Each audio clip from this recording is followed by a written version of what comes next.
Most parents make a terrible mistake when their children ignore them or treat them disrespectfully. They either explode with anger, saying things like, "After everything I've done for you," or they retreat into hurt silence, hoping their children will somehow notice their pain. But these reactions only push children further away. The wise parents I've met over the years use a completely different approach. When their children ignore them or speak disrespectfully, they don't get emotional. They don't lecture. Instead, they say just a few words that immediately change everything. These words don't come from anger or manipulation. They come from a place of quiet strength and self-respect. And the results are remarkable. Children who were dismissive suddenly become attentive. Adult kids who barely called start checking in regularly. The whole dynamic shifts from conflict to respect. Today, I'm going to share this powerful approach with you. You'll know exactly what to say and how to say it. Let's begin. Let me tell you about Dorothy Wilson. She's 71 and lives in Phoenix. For months, Dorothy had been feeling invisible in her own family. When she called her son Michael, age 45, he'd answer with that distracted tone. "Yeah, Mom, what's up?" Like she was interrupting something important. During family dinners, if Dorothy tried to contribute to conversations, Michael would look at his phone or change the subject entirely. The breaking point came on a Sunday afternoon. Dorothy had spent 3 hours preparing Michael's favorite pot roast. During dinner, Dorothy mentioned that her neighbor had fallen and broken her hip. "It made me think about getting older," she said. "Maybe we should talk about—" Michael cut her off mid-sentence. "Mom, can we not do the whole aging thing right now? It's depressing." Then he turned to his wife and started talking about their vacation plans, as if Dorothy wasn't even there. That night, Dorothy couldn't sleep. The casual dismissal. The way Michael treated her words like meaningless noise. Have you felt this way? Like your own children see you as background noise in their lives. You raised them. You sacrificed for them, but now, when you try to connect, you're met with impatience, distraction, or outright dismissal. Here's what most parents don't understand. Your children aren't necessarily trying to hurt you. Often, they've simply fallen into a pattern of taking you for granted because you've never established clear boundaries about how you expect to be treated. The next week, Michael called Dorothy about borrowing her car. Suddenly, he had plenty of time to talk. He was charming, chatty, asking about her health. But the moment she said yes, Michael's tone changed back. "Great, thanks, Mom. I'll pick it up tomorrow." Click. Dorothy realized she was only valuable when they needed something. The rest of the time, she was just an obligation to be managed as quickly as possible. This is when Dorothy made a decision that would change everything. She remembered something her own mother had told her.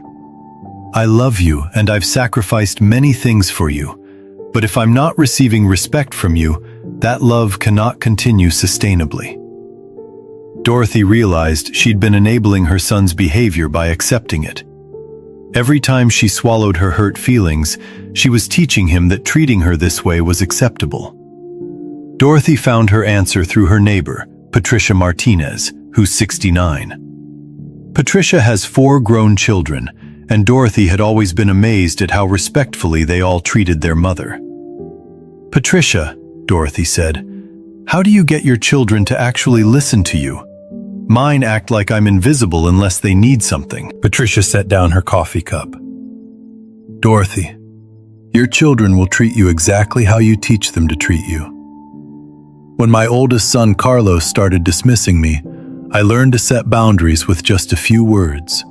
No anger, no lectures, just clear, calm boundaries. When Carlos would interrupt me or dismiss what I was saying, I'd look him right in the eye and say, 'The way you're speaking to me right now feels disrespectful. I need you to try that again.'" Dorothy blinked. "That's it?" "That's it." But after I said it, I would wait. No explaining, no justifying. I would just wait for him to respond. The key is consistency, Dorothy. Every single time. Whether it's interrupting, dismissive comments, or that patronizing tone. Every single time, you address it calmly. This struck Dorothy as completely different from everything she'd tried. No emotional appeals, no anger. Just clear expectations stated calmly. But what if they refuse? What if they get angry? Patricia nodded. That happened with Carlos once. He said, "Fine, if you're going to be so sensitive, I'll just talk to you less." And I said, "That's your choice, but when we do talk, I expect to be spoken to respectfully." Weren't you afraid of losing him? Dorothy, I was already losing him. He was treating me like a servant he barely tolerated. At least this way, I was standing up for my dignity. Here's what Patricia taught Dorothy. You must establish that love and respect go together, even in families. Too many parents believe that unconditional love means accepting any behavior from their children, no matter how hurtful. But that's not love. That's enabling. Real love includes boundaries. Now, I know what some of you are thinking. That sounds good in theory, but when I'm actually in that situation, I just get angry or hurt. I can't think clearly enough to be calm. You're absolutely right. When our children dismiss us, our emotions flood in. We feel hurt, angry, unappreciated. In that emotional state, it's nearly impossible to respond with calm strength. This is exactly why you need to prepare in advance. Patricia gave Dorothy practical advice. Write down exactly what you want to say and practice it. When you're calm, decide on your exact words. Then practice them until they become automatic. Dorothy practiced these phrases until they felt natural. The way you're speaking to me right now feels disrespectful. I need you to try that again. I can hear that you're frustrated, but I need you to speak to me more respectfully. 2 weeks later, Dorothy got her chance. Michael called asking if Dorothy could babysit his daughter for the weekend. Dorothy said she'd need to check her calendar. "Mom, what calendar? It's not like you're that busy. Just say yes or no." Instead of snapping back or swallowing the insult, Dorothy took a deep breath. "Michael, the way you just spoke to me feels disrespectful. I need you to try that again." Silence. Long silence. "What do you mean?" "You dismissed my time and commitments as if they don't matter. I'd like you to ask me again, but more respectfully." Dorothy's heart was pounding, but she waited. "Okay. Mom, I'm sorry. Would you be available to watch Emma this weekend? I know you might have other plans." Dorothy felt something she hadn't felt in years. Respected. "Thank you. Let me check my schedule and I'll call you back." After Dorothy hung up, she cried. Not from hurt this time, but from relief. She had stood up for herself without attacking Michael, without lecturing him. Most importantly, it had worked. Dorothy's real test came during a family dinner 2 months later. Michael and Sarah were discussing kitchen renovation plans. Dorothy offered some suggestions based on her experience. Michael rolled his eyes. "Mom, kitchens have changed a lot since you did yours." Old Dorothy would have gotten defensive or gone quiet. New Dorothy stayed calm. "I understand you want a modern approach. The way you just responded felt dismissive. I'd appreciate if you'd engage with my ideas more respectfully." Michael looked surprised. "I wasn't being dismissive." "It felt dismissive when you rolled your eyes and implied my experience wasn't relevant.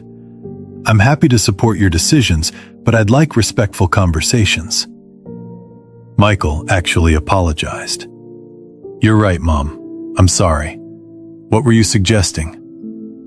They had a genuine 20-minute conversation about kitchen design. Michael listened, asked questions, and treated her like someone whose opinion mattered. This is the power of boundaries delivered with quiet strength rather than emotional reactivity. Here's another crucial insight. Don't wait for your children to respect you. Start respecting yourself first. Patricia told Dorothy, "Sometimes you need to step back emotionally. Don't have expectations and empty your heart. You'll feel lighter.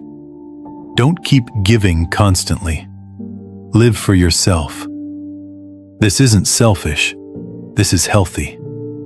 When you constantly give without boundaries, you teach your children that your needs don't matter. When you accept disrespectful treatment, you're showing them that disrespecting you has no consequences. But when you start requiring respectful treatment, your children start valuing you more too." 6 months later, Michael started calling more frequently, not just when he needed something. He began asking for Dorothy's opinions and including her meaningfully in conversations. Most surprisingly, he started defending her. When his wife made a disparaging comment about older people and technology, Michael quickly said, "Mom's actually pretty sharp with that stuff." This is what happens when you stop accepting crumbs and start expecting to be treated with dignity. Now let me share the specific words that work best. When your child interrupts you. I'd like to finish my thought. Please let me complete what I was saying. When they dismiss your opinions. I understand you may see things differently, but I'd appreciate if you'd engage with my perspective more respectfully. When they use a condescending tone. The tone you're using with me right now doesn't feel respectful. Could you please try that again? When they treat you as irrelevant. I'd like to be included in this conversation. My thoughts and feelings matter too. The key is what happens after you say them. You wait. You don't justify or explain. You simply wait for them to respond appropriately. If they get defensive, you can say, "I understand that may not have been your intention, but it felt disrespectful to me. I'd appreciate if you could try again." Here's something crucial. You must be consistent. As one wise parent told me, when children have disrespectful speaking habits, you must draw a clear line the very first time it happens. If you let it slide, it becomes a habit, and the behavior gets progressively worse. Every time you let disrespectful behavior pass without addressing it, you're making it harder to address in the future. Your children are watching to see if these boundaries are real. When they see that you consistently require respectful treatment, they adapt. Dorothy's relationship with Michael continued improving, but the real transformation was in Dorothy herself. She told Patricia, "I feel like I found myself again. For years I was shrinking to avoid conflict. Now I feel like a whole person again." You might be thinking, "I'm afraid if I set boundaries, my children will pull away completely." This fear is understandable. But consider what's happening now. Are your children truly close to you? Or just going through the motions while treating you dismissively? Real closeness requires mutual respect. When you accept disrespectful treatment, you're creating a dynamic where your children see you as less than a full person. Michael later told Dorothy, "Mom, I like talking to you more now. Before, I felt like you were this fragile person I had to handle carefully. Now you feel more solid, more like yourself." Children actually feel more secure when their parents have clear boundaries. Here's your 30-day action plan. Week 1. Observe and prepare. Notice when your children speak dismissively. Don't react yet. Just observe and write down what happened. Week 2. Choose your phrases. Write down specific, calm responses for common situations. Practice until they feel natural. Week 3. Start implementing. Use your prepared response. Stay calm, speak clearly, and wait. Week 4. Stay consistent. Continue addressing disrespectful behavior every time. Remember, everyone goes through difficult times. Stress doesn't give anyone the right to treat others disrespectfully, especially not the people who love them most. Let me share one final story. Robert Williams, 68, had a daughter who called only when she needed money. When Robert called just to talk, she'd be impatient. Robert began setting boundaries. Lisa, I notice you have plenty of time to talk when you need something from me, but when I call to connect, you seem rushed. This doesn't feel balanced. This led to a fundamental shift. Lisa began calling regularly just to talk. Their relationship became genuinely close instead of transactional. Here's what I want you to remember. You deserve to be treated with respect by your children. This isn't asking too much. This is basic human dignity. Real love includes respect. When you stop accepting anything less than respectful treatment, you're not damaging your relationship. You're improving it. Your children will learn to value you more when you start valuing yourself. You don't have to accept dismissive behavior just because someone is family. You matter. Your thoughts matter. Your feelings matter. Thank you for listening today. If this message resonated with you, please share it with other parents who might need to hear it. Remember, respect isn't something you have to earn from your children. It's something you require because you're a human being worthy of dignity. Start today. Your future self will thank you.